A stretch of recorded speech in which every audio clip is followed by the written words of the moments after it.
সমুদ্র মাটিতে আসতে পেরে নিজেকে ধন্য মনে করছি। बहुत ही जल्द बंगाल तृणमूल को राम कार्ड दिखाने जा रहा है। मैं बंगाल के किसानों को वादा करता हूं कि देश के और किसानों को जो लाभ मिला है, आपको जिस लाभ से वंचित रखा गया है, वो पुराने पैसे भी भारत सरकार बंगाल के किसानों को दे देगी। अगर आप भी लेना चाहते हैं देश दुनिया की तमाम जानकारी तो आज ही सब्सक्राइब करें हमारे चैनल को। साथ ही नीचे दिए बेल आइकन को जरूर दबाएं ताकि हर अपडेट आप तक पहुंच सके। नमस्कार, मैं सक्सेना न्यूज नेटवर्क के खास कार्यक्रम के बनाबे सुनार बांग्ला में आप सभी का स्वागत है। अब तक आपने हिंदुत्व कार्ड, मुस्लिम कार्ड, ये कार्ड, वो कार्ड सुना होगा, लेकिन बंगाल चुनाव में राम कार्ड और लाल कार्ड भी आ गए हैं। क्या है ये राम कार्ड और लाल कार्ड, इसको विस्तार से जानेंगे आज के कार्यक्रम में। साथ ही आपको बताएंगे कि प्रधानमंत्री मोदी की पहली चुनावी रैली के बाद बंगाल में क्या हालात हैं और कांग्रेस तथा वाम मोर्चा के गठबंधन में कौन सी नई मुश्किल सामने आ गई है। लेकिन सबसे पहले बात करते हैं रविवार को बंगाल में हुए प्रधानमंत्री मोदी के कार्यक्रमों की। पश्चिम बंगाल विधानसभा चुनाव में भाजपा के प्रचार की कमान प्रधानमंत्री नरेंद्र मोदी के हाथों में आते ही राज्य में राजनीतिक सरगर्मियां तेज हो गई हैं। रविवार को प्रधानमंत्री मोदी ने बंगाल में अपनी पहली रैली में ममता बनर्जी सरकार पर प्रहार करते हुए आरोप लगाए कि उसने राजनीति का अपराधीकरण किया, भ्रष्टाचार को संस्थागत रूप दिया और पुलिस का राजनीतिकरण कर दिया। उन्होंने कहा कि लोग उनसे ममता दिखाने की उम्मीद कर रहे थे, लेकिन उन्हें निर्ममता मिली। मोदी ने तृणमूल कांग्रेस सरकार पर प्रहार करते हुए उस पर भ्रष्टाचार और कुशासन के आरोप लगाए और कहा कि सत्तारूढ़ दल ने पिछले 10 वर्षों में कई बेईमानियां की हैं और समय आ गया है कि विधानसभा चुनाव में उन्हें राम कार्ड दिखाए जाए। मोदी ने लोगों को चेताया कि टीएमसी, कांग्रेस और वामपंथी दलों के बीच मैच फिक्स है और केवल भाजपा की सरकार ही राज्य को कुशासन से मुक्त कर सकती है और उनके जीवन में वास्तविक बदलाव ला सकती है, जैसा कि त्रिपुरा के लोग महसूस कर रहे हैं। प्रधानमंत्री ने अपने संबोधन में और क्या क्या बड़ी बातें कही, आइए जरा आपको सुनाते हैं। भाई और बहनों, बंगाल फुटबॉल से प्यार करने वाला राज्य है और इसलिए मैं फुटबॉल की भाषा में कहना चाहता हूं, टीएमसी ने एक के बाद एक कई फाउल कर लिए हैं। मिस गवर्नेंस का फाउल, विरोधियों पर हमले और हिंसा का फाउल, बंगाल के लोगों का पैसा लूटने का फाउल और आस्था पर हो रहे हमलों का फाउल बंगाल के लोग सब देख रहे हैं। इसलिए अब बहुत ही जल्द बंगाल तृणमूल को राम कार्ड दिखाने जा रहा है। अब समय और स्थितियां बदल रही है।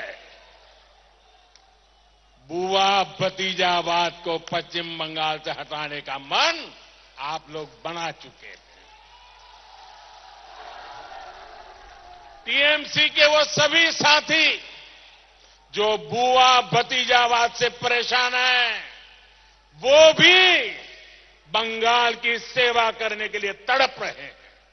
बंगाल की सेवा, अपनी जिंदगी का बाकी समय बंगाल के लिए खपाना चाहते हैं और इसलिए उनसे राम राम करके यहां पर जय श्री राम करने आए हैं। जिनको सही मायने में पश्चिम बंगाल के गरीबों की चिंता है, यहां के विकास, यहां की संस्कृति, यहां के तौर तरीकों की चिंता है, वो आज सभी हमारे साथ, मेरे भाजपा के साथ जुड़ रहे हैं। टीएमसी के टोलाबाज, उनका सिंडिकेट अब कुछ दिन के ही मेहमान है। मुझे उम्मीद है कि बंगाल का स्थानीय प्रशासन संविधान को सर्वोपरि रखते हुए ही काम करेगा।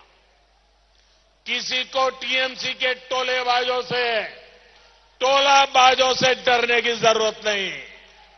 बंगाल की धरती के गौरव के लिए भाजपा के प्रत्येक कार्यकर्ता का त्याग, उनकी तपस्या, उनके बलिदान ने समूचे बंगाल को यह एहसास करा दिया है कि इस बार परिवर्तन होके रहेगा। मैं आपसे एक बात और भी कहना चाहता हूं। बंगाल में हमारी लड़ाई टीएमसी से है, लेकिन साथ ही इनके छुपे हुए दोस्तों से भी जरा सावधान रहना है।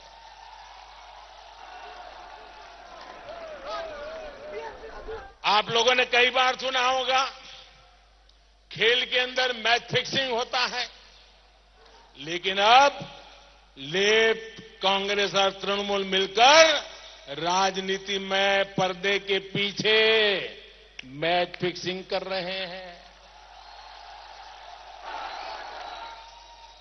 दिल्ली में लेफ्ट, कांग्रेस और तृणमूल, ये तीनों एक साथ बंद कमरों में मिलते हैं, बैठते हैं, एक साथ मिलकर रणनीति बनाते हैं।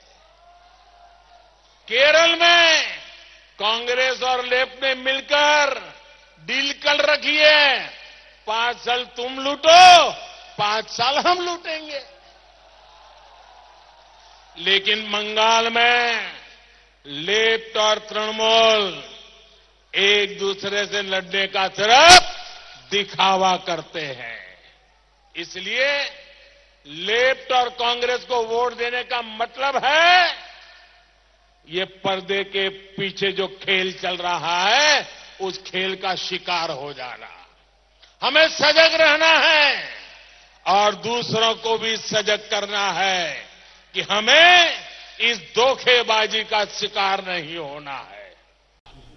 साथियों, मुझे बहुत पीड़ा है कि कोरोना के इस मुश्किल समय में पश्चिम बंगाल के लाखों किसानों को सैकड़ों करोड़ रुपए नहीं मिल पाए।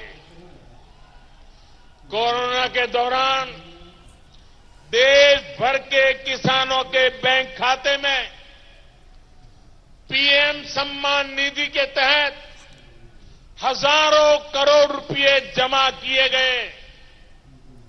अभी तक इस योजना के तहत देश के 10 करोड़ से अधिक छोटे किसान परिवारों के बैंक खाते में 1,15,000 करोड़ रुपए जमा किए जा चुके हैं। इसमें मुझे दुख के साथ कहना है, इसमें पश्चिम बंगाल के भी लाखों किसान परिवार हो सकते थे, लेकिन यहां के एक भी किसान को ये लाभ नहीं मिल पाया, क्योंकि यहां की सरकार ने इस योजना से जुड़ने से इनकार कर दिया। सोचिए, पश्चिम बंगाल के किसानों के साथ कितना बड़ा अन्याय किया गया। अब जब पश्चिम बंगाल के किसानों ने ममता दीदी को सबक सिखाने का मन बना लिया है, तो सिर्फ कहने के लिए, दिखावे के लिए कुछ दिन पहले राज्य सरकार ने बेमन से इस योजना से जुड़ने की सहमति वाली चिट्ठी भेज दी है। लेकिन साथियों, किसानों के पास सीधे पैसे जाएं, इससे यहां की सरकार को कितनी दिक्कत है, ये सिर्फ एक आंकड़े से समझ आता है। बंगाल के लाखों किसानों को पीएम किसान सम्मान निधि का लाभ मिल सकता है। इसमें से 25 लाख से ज्यादा किसानों ने टीएमसी सरकार के पास इस सुविधा का लाभ लेने के लिए अप्लाई किया हुआ है। भारत सरकार ने घोषणा की, जो जागरूक किसान थे वो सामने होकर के उन्होंने एप्लीकेशन डाल दी। और ये यहां कैसी सरकार है, किसानों से कैसी उनकी दुश्मनी है। 25 लाख में से इतने सालों में सिर्फ 6,000 किसानों का नाम वो तय कर पाए। 25 लाख में से 6,000, सोचिए, सिर्फ 6,000 किसान। लेकिन आप ये जानकर और हैरान हो जाएंगे कि केंद्र सरकार अब भी इन 6,000 किसानों को, उनको भी सीधे पैसे ट्रांसफर नहीं कर पा रही है। हम चाहते हैं तो भी नहीं कर पा रहे हैं। इसकी वजह भी यहां की सरकार है।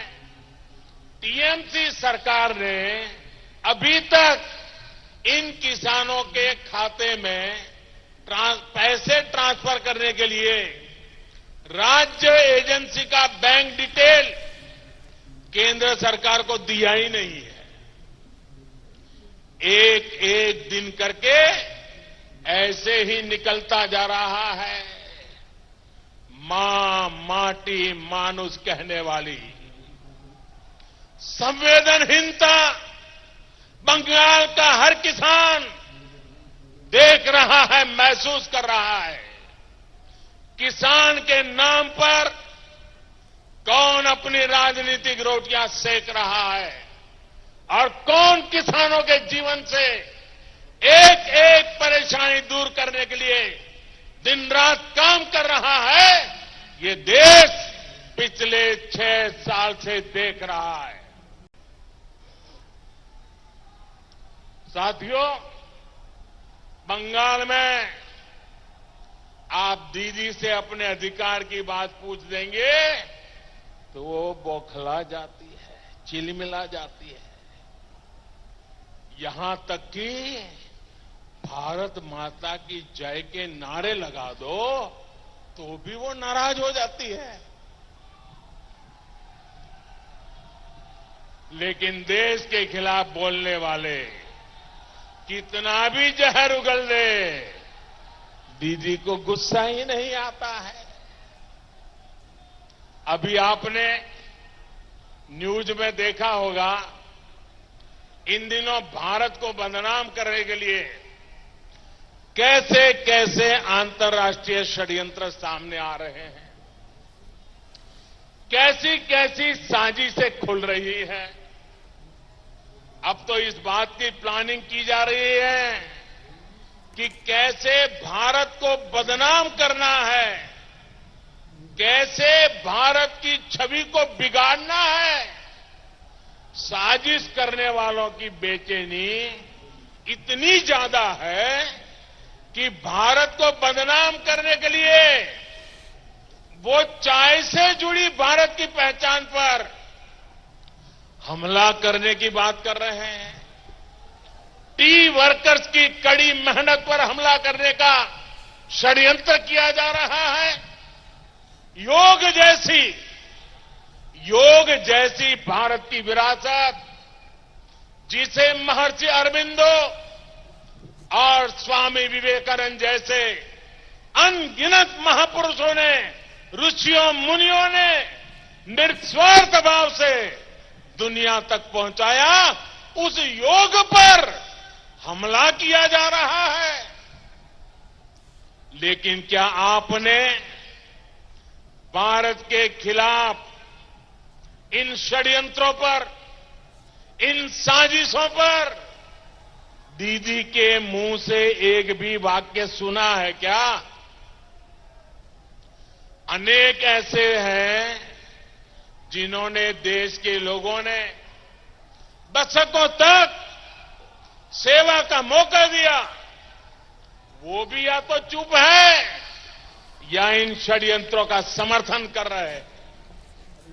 लेकिन इन षड्यंत्रकारियों से मैं कहना चाहता हूं, देश इन षड्यंत्रों का पूरी ताकत से जवाब देगा।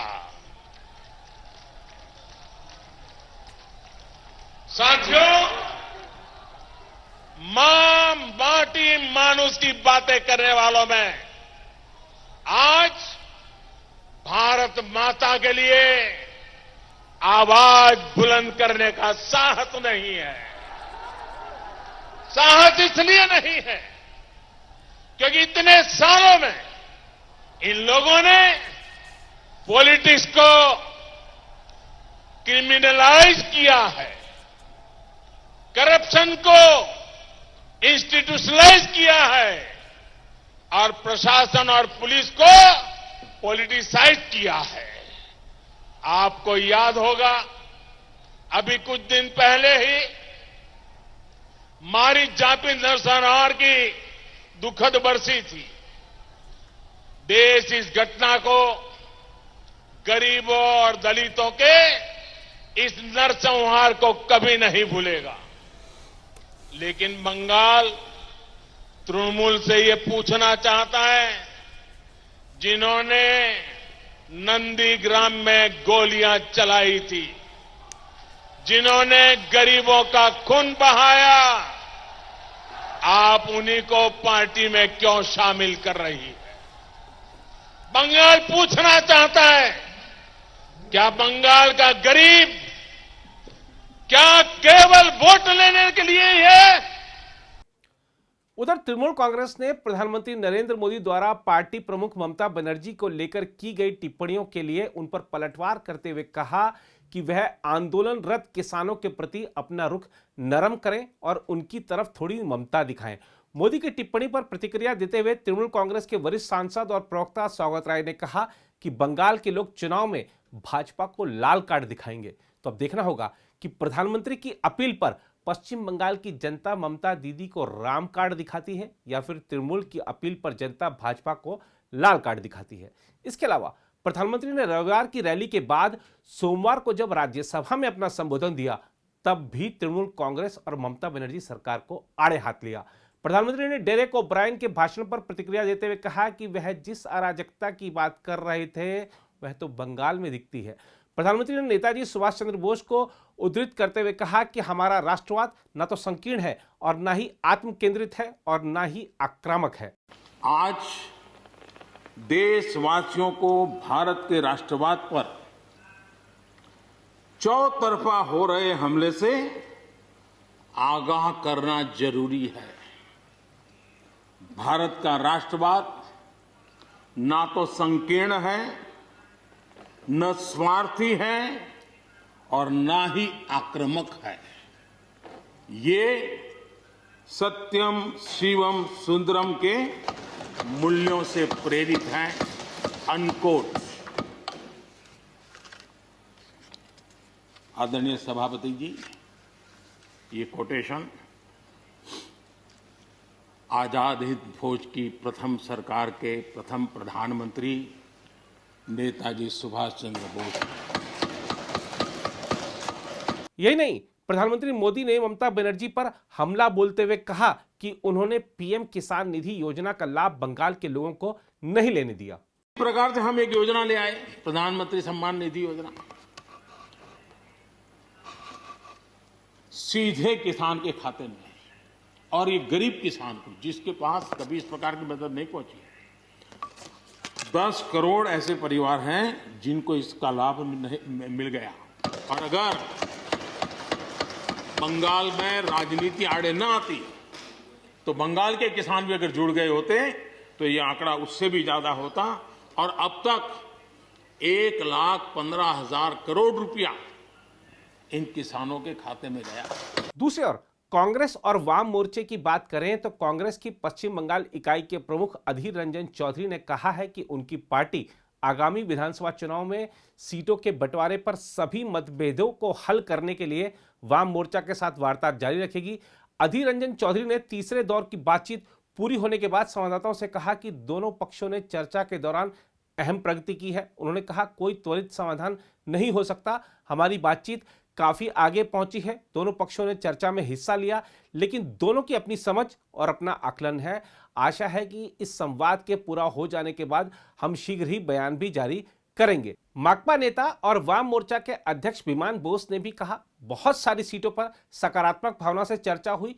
कांग्रेस और वाम मोर्चा के बीच 28 जनवरी को 193 सीटों के लिए समझौता हुआ था, जिसके अनुसार वाम मोर्चा 101 सीटों पर और कांग्रेस 92 निर्वाचन क्षेत्रों में चुनाव लड़ेगी। रविवार को तीसरे दौर की बातचीत बाकी 101 सीटों के लिए हुई। सूत्रों का कहना है कि फुरफुरा शरीफ के पीरजादा अब्बास सिद्दीकी की अपनी नई पार्टी इंडियन सेक्युलर फ्रंट यानी आईएसएफ के वास्ते 44 सीटों की मांग से नया मोड़ आ गया है। दोनों ही पार्टियां आईएसएफ से गठबंधन के लिए चर्चा कर रही हैं।